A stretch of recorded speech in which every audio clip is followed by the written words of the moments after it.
Welcome back.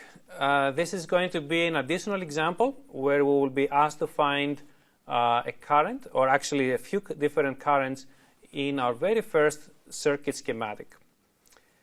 So here is a very simple circuit schematic, and you will notice that we have some symbols here which we have not fully understood yet. So let me take a minute to explain them.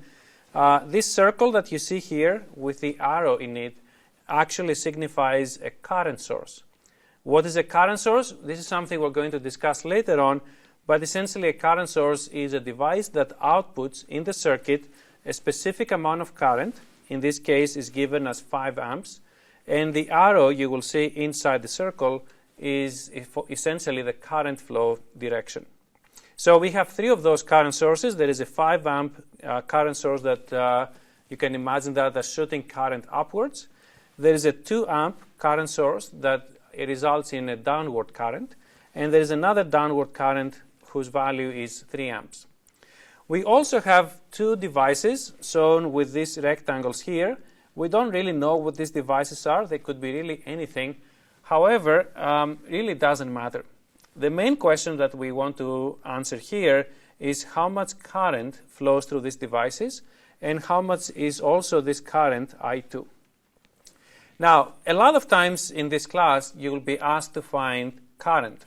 People will say, how much is the current that flows through this device A, or how much is the current that flows through this device B? The very first thing that you will have to do, and I have already done this here for you, is to put down a direction for the unknown current. It's actually impossible to find the current that you need unless the direction is assumed. For example, here I have assumed the direction for I1 to the right. I have assumed the direction of I3 to the left, and I have assumed the direction of I2 downwards. Sometimes you will already know the direction, so you will not have to assume it. But most of the times, whenever you're solving a circuit, the direction of the current will be unknown. So the natural fear that a lot of students that are starting this class have is, my gosh, what happens if I assume the wrong direction? Or they spend too much time trying to guess what the right direction is because they think that by guessing the right direction will actually simplify the problem. The reality is that you don't have to spend any time on this.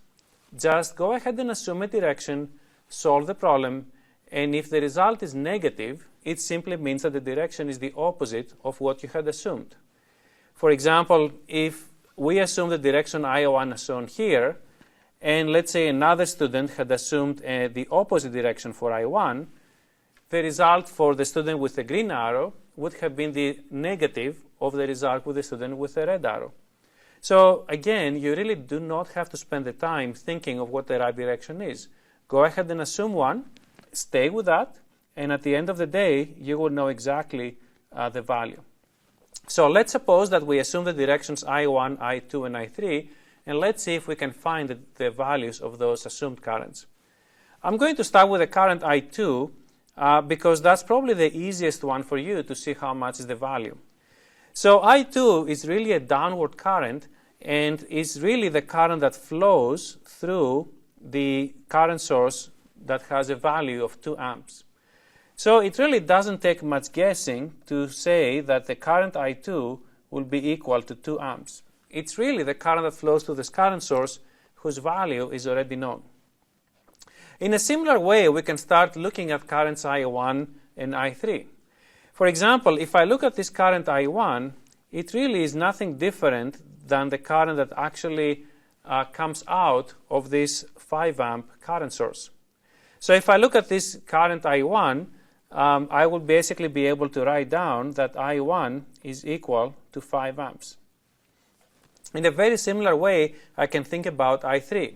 Now, I3 is really the current that will flow from the 3 amp current source, but if you pay attention to the direction, it's actually in the opposite direction of 3 amps.